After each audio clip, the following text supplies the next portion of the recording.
.NET 6 using Onion architecture, building a data access layer. You are programming with Palermo. You deliver software. You need to move fast, deliver quality, and run your software with confidence. Stay tuned for timeless solutions, simple methods, and topics that will propel you forward. And now your host, lifelong programmer, author, teacher, coach, Christian, and charismatic speaker, Jeffrey Palermo. Welcome again to Programming with Palermo. Today we're going to dive deeper into using .NET 6 with Onion architecture, or using Onion architecture, applying that to .NET 6. We're going to build upon our existing application that we've started creating for church bulletin software to print out PDFs of a bulletin for a Sunday morning worship service, and also to drive digital signage on a billboard or screens of any kind for the announcements and what kind of events are happening. And so we have already mapped with Entity Framework, and we're going to build upon that to create queries and the actual usage of Entity Framework to have where statements and filtering. We're going to build our data access layer, and you're going to watch me do it. And I'm intentionally going sequentially. There's all kinds of helper methods that I take for granted and I use in every application, but I've intentionally not started a brand new application using all kinds of helper classes that I've used for a ton. And instead I'm introducing them as we actually need them so that you can see why I've done that. And if this is Programming with Palermo, you're going to watch me code, you're going to watch me think about things. And you know what? As always, if you want to fast forward through a few parts, you are in control. No big deal. So we're going to get right into it, and let's roll it. Okay, so we have our church bulletin, and we know that it's saving to and from a database. We have our server explorer that we can look at the database for. And if I open up tables from a last run, we have our build, show table data. Every time I run this, I get one of those. Okay, so at this point, we need our first query, and we're going to drive that with an integration test. So, no, I don't want to do a class. I want to do a new test fixture.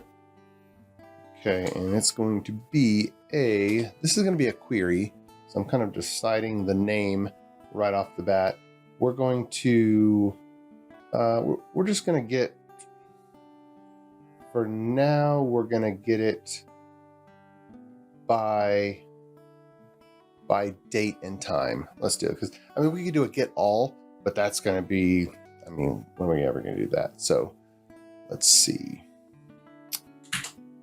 Scheduled gathering by date and time query tester. Okay, this is the type name, and go back to the mapping tester. Oh, I didn't actually clean this up. Don't need that, do I? Not now. Okay, so we'll just do test. Okay, first thing we're going to do here is we're going to make sure that it works. Actually, looking at my other monitor real quick. All right. So this is raw. I'm going to set everything up because there are some things that I normally have in an application that just aren't here yet. But let's say should get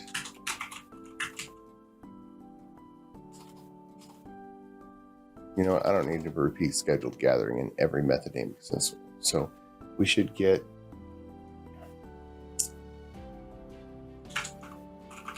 within date time range. There we go. Okay. And the first thing we need to do is create our date that it is now. So new date, time, and it's going to be 1/1/2000. No, we don't need that. Let's just do a time range.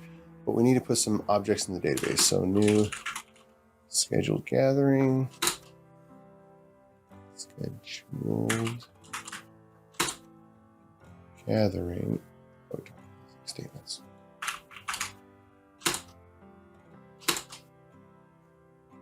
Why isn't it pulling?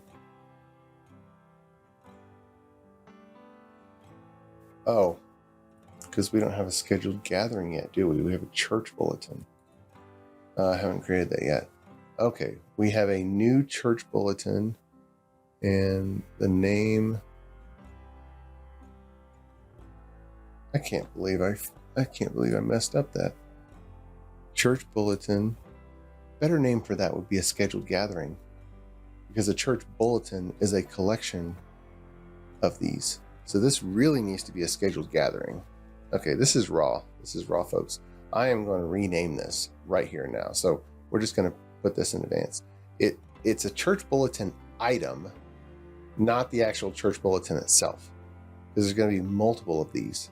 It's a church bulletin item, which that might be, which is a scheduled gathering. Let's just say church bulletin item. Okay, let's redo this. Raw refactor. Church bulletin item. There we go. And all of these. And of course, there's going to be the mapping. Church bulletin map. Church bulletin item. This is where it specifies the table name. So I don't have a lot of. Okay. All right. I don't have a lot of duplicative code. So we're just going to run this. And of course, it's going to fail because of the table. Oh, and of course, I should need to get rid of that real quick. So let's run this. Control T, Control T R. All right. And it's going to fail because the name of the table is wrong. It's running. Yeah, an error code. Invalid object name, church bulletin item. Because, of course, look over here. It's looking for the type name.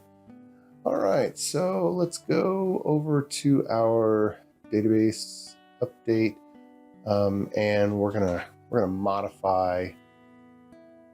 We're gonna modify this. So this already exists. This is already committed. I can't change this. So we're going to come here and we're going to modify table definition. And I could hand write this query because we need to rename a table. Okay, we have a script that adds it. We're going to need to rename the table. So if I don't want that, can you? I want to use a different tool for this. We'll see. Okay, so what I want to do is I want to change it to item, but I actually want to rename the table. This is where some other tools like Redgate SQL Compare are amazing. This is going to update the database directly, or we could save it to a script file. And there's some tools that save off what you did. Okay. And I'm going to open SQL Management Studio, because they have an interesting tool. You can do something and it'll save off a script for what you just did. We might also want to just jump and add a compare schema. Sometimes I really like to have a compare schema.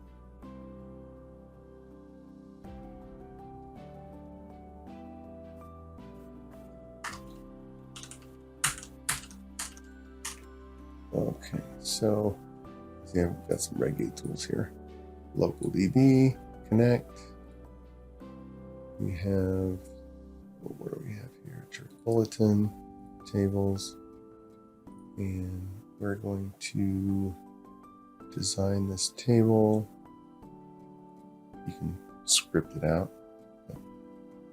Okay.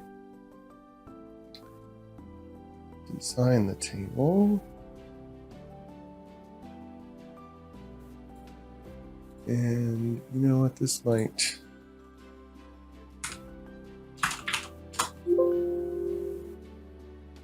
will it give me the script title of what I just did? No.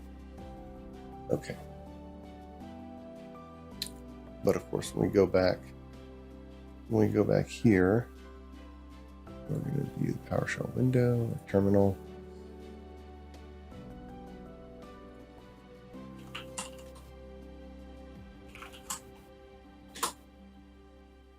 So we run this, it's going to rerun. It's going to rebuild it from scratch. All right, I'm just going to say that there are, when you're rolling, integration list. When you're running and gunning, there's some other infrastructure that I just really need to throw in. You need the ability to have compare schemas. You need the ability to quickly run a compare database schema and the database schema to generate all these, because you really do not want to be modifying these scripts, because as you go on, there's going to be multiple versions that are already deployed in production that have this database table, and so you just can't modify it in here. But I'm not going to be able to tackle that subject here, so I am going to do something that, just because I literally just created it. You can do things like this if you have not deployed to any environment yet. So let's just go ahead and do that just to get going with this. But I mean, you can see me struggle because I don't have my compare schema tooling where I can make a change in a scratch schema and then have a compare schema that's built from my build script, and then use a tool like Redgate SQL Compare, or even the one built into Visual Studio, and say, hey, give me a script with the difference. All right, so I'm going to see if the mapping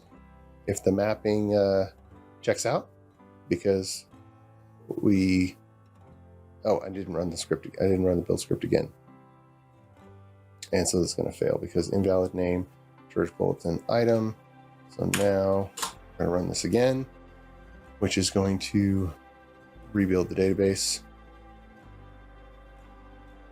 Yeah, it just rebuilt the database. So even while it's going, if I were to refresh here, we now have refresh church bulletin item. There we go. Okay, so in our PowerShell, yep. All right, so this one's good. And so if we come back to that, we have church bulletin item. So what we want to do is we want to be able to say a query handler. We want to be able to say new, and now it's church bulletin item, church bulletin item, church bulletin item by date and time query. And we want to be able to pass in a range, or just everything on a particular day. So let's just do everything on a particular day. So let's simplify that. Let's get rid of the time. Date and within date. Yeah, simple. Okay, new date time. 1/1/2000. Okay. And so now we have our query. We actually don't, because we need to generate it. So here's a query. Target date, give it a better name. Actually, I'm going to implement it right here because it's such a such a simple one. Read only field, get only auto property is what we want. Okay, so now we want to move this into a different file, and this is not. This needs to be in core because this is a very simple. This is a very simple type. So it's right here. We're going to Control X, and actually, if you hit the left key, you can go up to the solution and then go into core. So it's not going to be a part of our model. It's going to be queries. So, and you make your own namespaces. Queries. Okay. So we're going to paste it here. Going to open it up. F12 gives us our first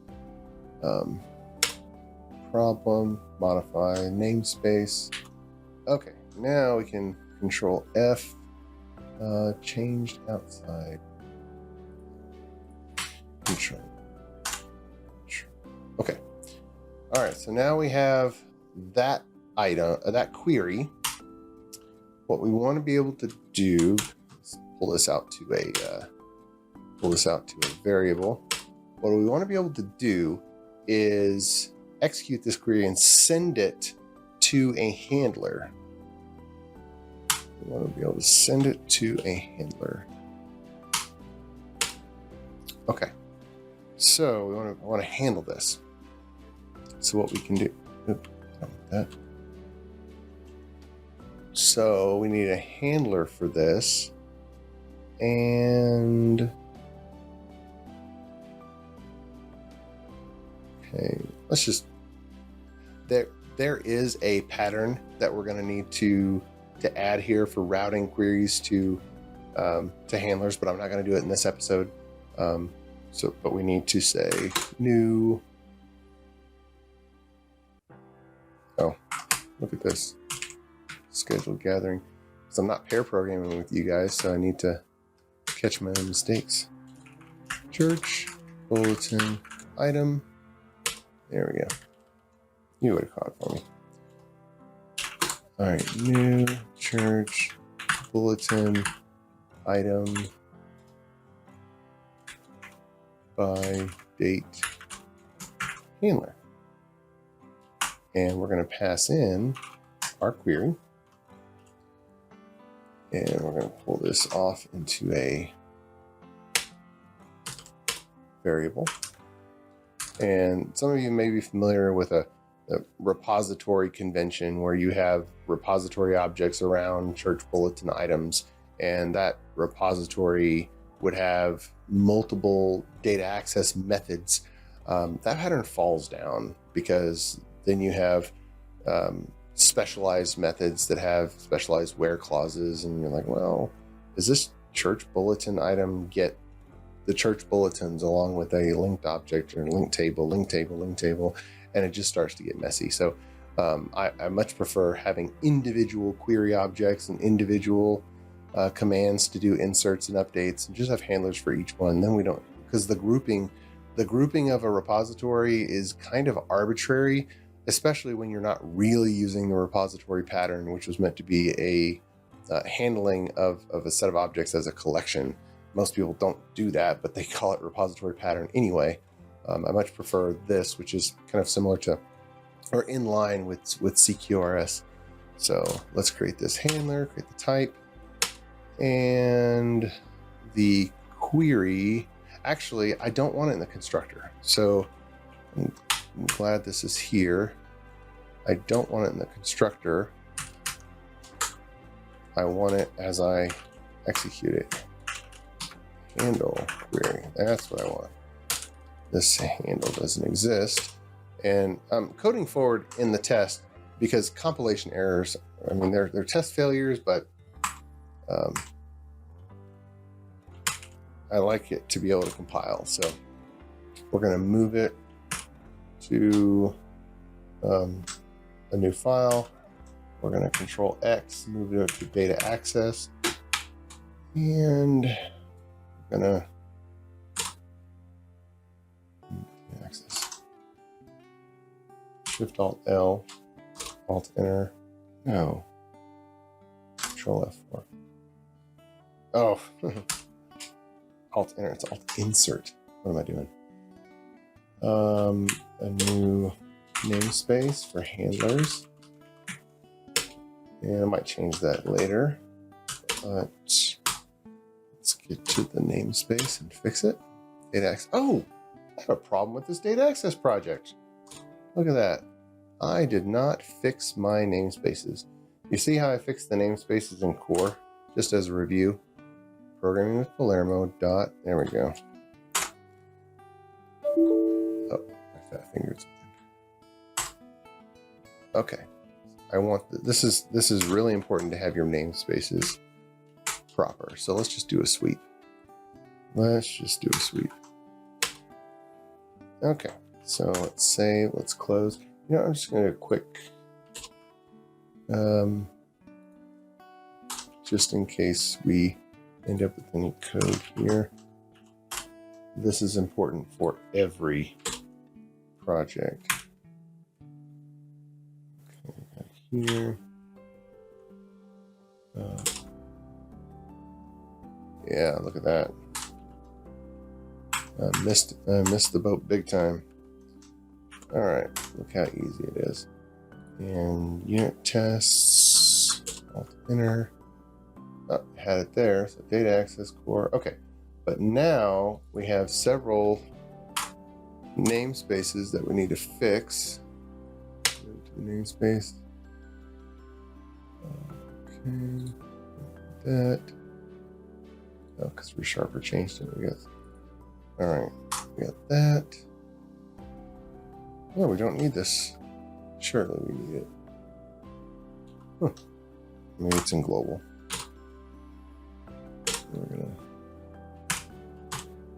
test data configuration.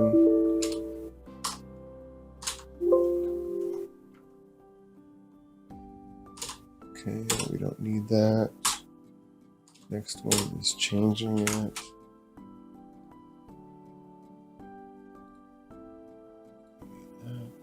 And using, because it was in global. Okay, now let's go to these classes. I need to clean these up real quick. This is how we do it.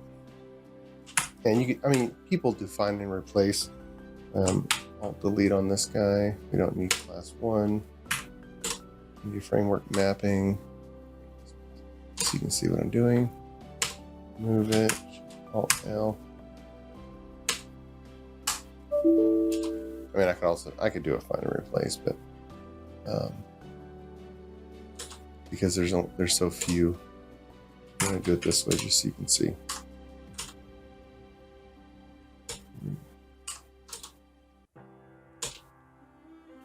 And you can see my fingers. You can see what keys I'm pressing as well.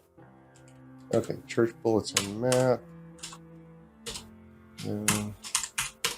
And this right here. Okay. So, Control B, if I got it right. I don't like these kinds of problems. Oh, using data access. Yeah, get rid of that. I'll put the error list. Place. Non-nullable property must contain consider declaring the property as nullable. Yes. So in .NET 6 and beyond, we're going to do that. So if it's nullable, then and it is, then we're going to do this. Now, if I don't want it to be nullable, then I can make it not nullable.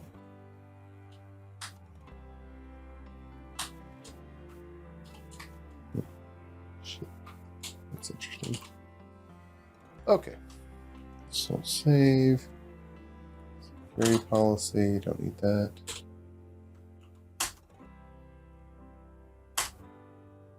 Let me just close out all these files. I don't like to have a lot of files open. So hold down Control-4, Control-Shift B. Okay, let's come back to our test. And by the way, because we have a whole lot of because we have a whole lot of change we just made. I like to do a local commit. That's just, let's see, and this is going to be issue number 4.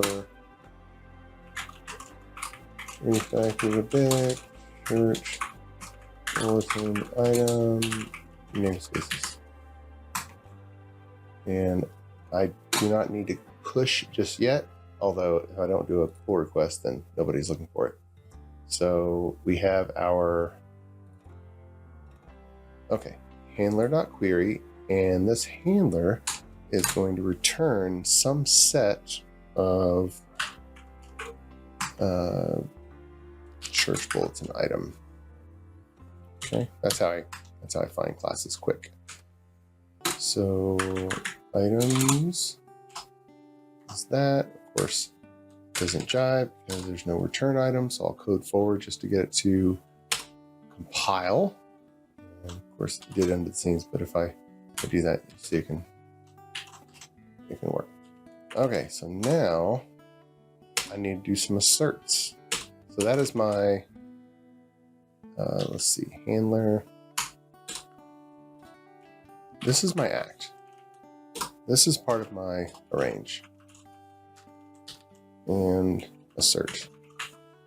Okay, so how many items should be a handler? Well, items dot count should be, let's say, let's just say 1. Okay, item count, no, let's say 2. All right, now how is it 2? I didn't need to add 2, so I need to create 2. New church bulletin item, and I'm gonna just kind of add some things.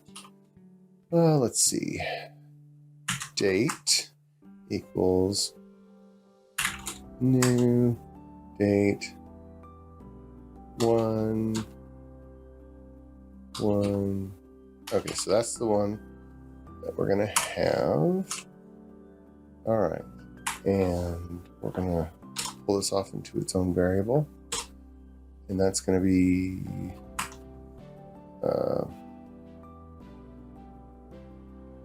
I just do them like this, and then I add 2 more, and I'm gonna say before 1989 and 2001. I'm not testing for boundary conditions just yet. I just need 3 items because it's gonna fail if I have no where clause, right? But now I need to create and add those items. So we're gonna say using, and actually this is where you want to establish a consistent pattern. So something like this, you want to do it the same way. So we're going to say context.add range, item 1, item 2, item 3, and we're going to save changes, dispose. And at that point, we will have 3 items. We're going to do new query. This is going to throw an exception, and should be 2 actually. So let's do 1 more, and it's going to be 4. And of course, we need to add it. Item 4. Okay, so let's run this test. And as soon as it runs, it'll fail, of course, because we're throwing a not implemented exception. Describe an unrepresentable day, year, month, day parameters. Oh, again, look at this. Look at this. Look at this. How embarrassing. I wasn't paying attention. It's like, and honestly, we're going to get rid of this date time stuff, because we need to, oh, here's a good trick. Alt 1, and then Alt 2000. Okay, you just kind of grab that. Now this one we had as 1999, and this one we had as 2001. There we go. Okay, 2001. We're going to change this to Nota time, probably next episode or so, because the date time types and working with time zones. All right, method is not implemented. That's what I wanted. But look over in church bulletin item. Let's show the data. Look, we got 5. Not the 4 from the table. We have 5. And name, place, we didn't even put them in there. Okay, so they're nullable. But we have 5. And if I were to run it again,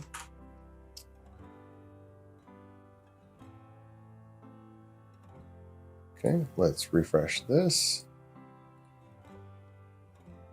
Oh, not that one. We want to show table data. Refresh. Okay. And so if we do a query, it's not going to work. So we need the test to be in charge of its own setup. That means that we need to clear out the data.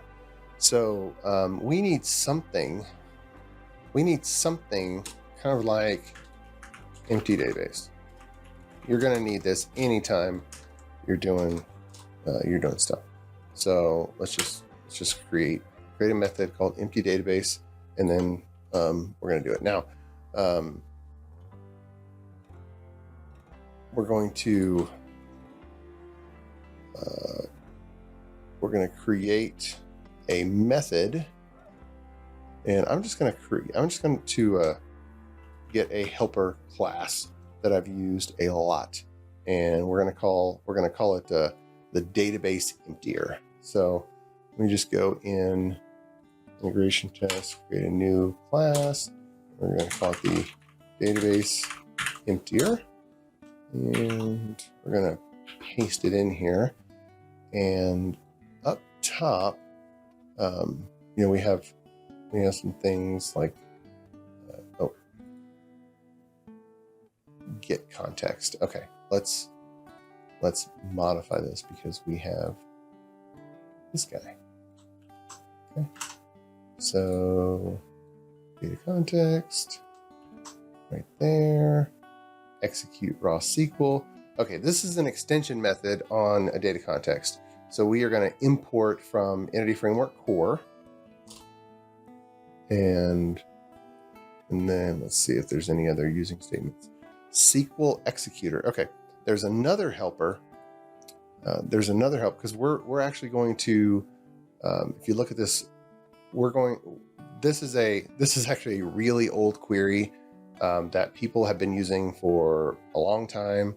It just looks at sysobjects and sys.tables and schemas, and it actually gives you a list of tables in your database schema in the order of referential integrity and foreign keys. So if you do a delete from in that order, you can not drop all of your foreign keys, and it'll delete from it in the appropriate order. So we are going to actually have another helper class that always tends to end up in every application that I work in, and I just end up calling it SQL executor. So feel free to use this code and use it. So SQL executor and stubbed data context factory. However this application grabs a data context with a test configuration. This is for tests, so paste it in here. DB connection factory. Oh wait, hold on. Context. It's test configuration.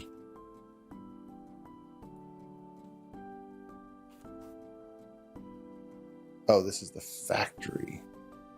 Actually, we don't need this. We do not need this. This is going to be the context. Okay, so this is the context, and the database. I'm going to use a get DB connection, so this is going to be context. Okay, and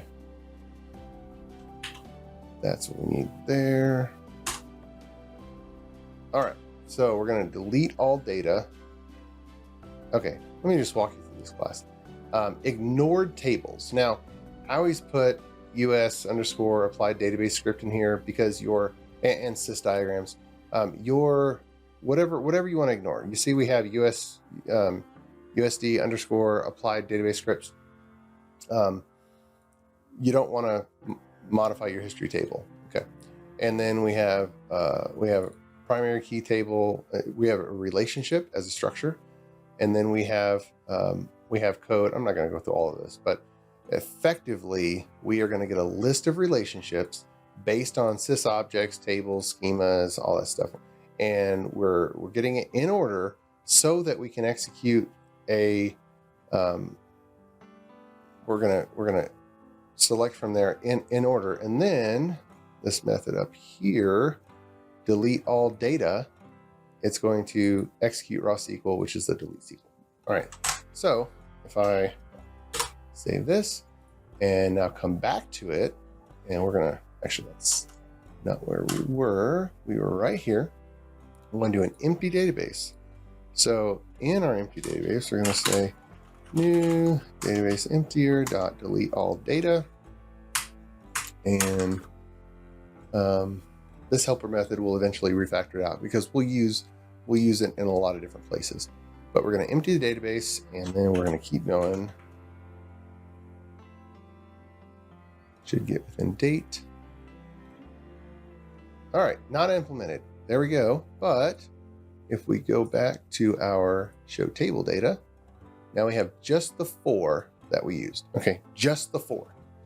So let's keep on coming back. The handler now, we want to say, and you know, I'm going to require a DB context here. So we're going to say constructor data context. Okay, and then we're gonna save it as a field. There we go. And then we're going to, let's see how we want to do this.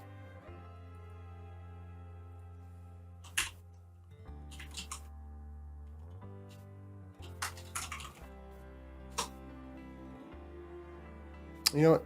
Simpler is better. We have our context already.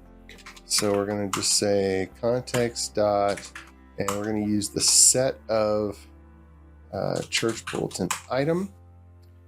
And we want to select all we can. Item where item dot date. We want it to, we're going to have to do some edge case for, you know, if it's a minute before midnight and all that stuff. But for now, just to get this test passing, we're going to say the date equals query dot target date. And then we're going to pull this off into a, no, I don't want to do that yet. Let's see. That's the link statement, single dot select.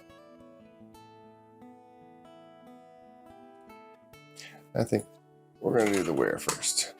Where dot as enumerable. So now let's pull this off into a variable and items. Let's return, return items. Okay, so we have that, and let's run our test. Actually, this needs a DB context, so we need to give it to them, or give it to it. So I'm going to say this. All right, already noticed that we are passing in a new data context with this test data configuration multiple places. So that's a point of refactoring. Okay, let's see what error messages it gives us next. Oh, it passed. And it passed with refreshing. Show table data. Refreshing. Okay, there we go. So now we have 2. We don't have more than 2, we just have 2. Now I like to add more asserts. I like to say items.contains, and I like to say contains item 1. There might be a should contain item 1 and should contain item 4 and should not contain. And if there's not a helper here, you just do should be true. Item 2 and then item 3. Okay, because these are exactly the ones that you want. Now we're using the object and we're depending on the entity to have the proper equality numbers. So let's see, this items is not null. Well, it's not going to be null, but enumerate to list, enumerate. I can see the argument. Once you enumerate an enumerable, you're not guaranteed. Okay, so to list. Okay, let's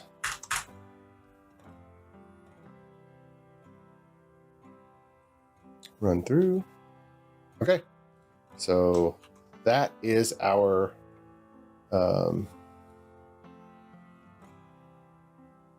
that's our code. So we have a handler, we have a where statement, and let's break it. You know what? Let's break it. Dot add year 1. There, we broke it. It's fun to break tests. Intentionally break the code and make sure that the test fails. There you go. Okay. So let's get rid of this. Let's go back. Let's run the test again.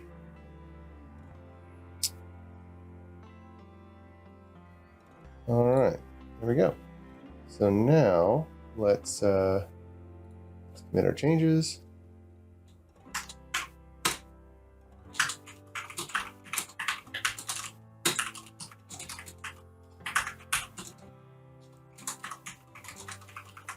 We're going to add the ability to clean the database as setup before each test. There we go. And commit all and push. And it's going to push. Okay, good. All right, that was a lot for today. Wow, that was a lot. This has been another episode of Programming with Palermo. We just started building our data access layer, our first query and our first data access class, handlers, a handler class for a query. We test drove it as we do with everything. We introduced a helper class that's now in the Git repository that you have access to that can be used in any application that uses a SQL Server database with Entity Framework, where you can query against the schema using the special tables in SQL Server and build the order of your tables that one by one you can do delete from statements so that you can clear out all of the data in your local database in the order that they need to be deleted from, so that you don't have to drop any foreign keys. And because you can't just delete everything from a database table, the foreign keys will block you. But if you delete from the tables in the correct order, then you're just fine. So this is what you need at the beginning of every one of your data-related integration tests, because you need to clear out the data in that local database on your workstation so you can add some new records to it and then test one piece of data access or one part of your application that uses some code. So this is a tremendously useful capability that every team that I've coached uses in every one of their applications. It doesn't always look exactly like this, but the concept, you need to be in control over your local database and the databases that are running on your integration build server. And so we've added that. and our first integration test against the beginning of our data access layer. And it's super important that you keep your dependencies arranged outside in Onion architecture. So you saw we created a query object. That query object is very thin. It doesn't have any dependencies. We put that in core. The actual handler that knows about Entity Framework, well, guess what? Entity Framework, we keep off to the side. Entity Framework, nothing about Entity Framework goes in core. So we keep it off to the side.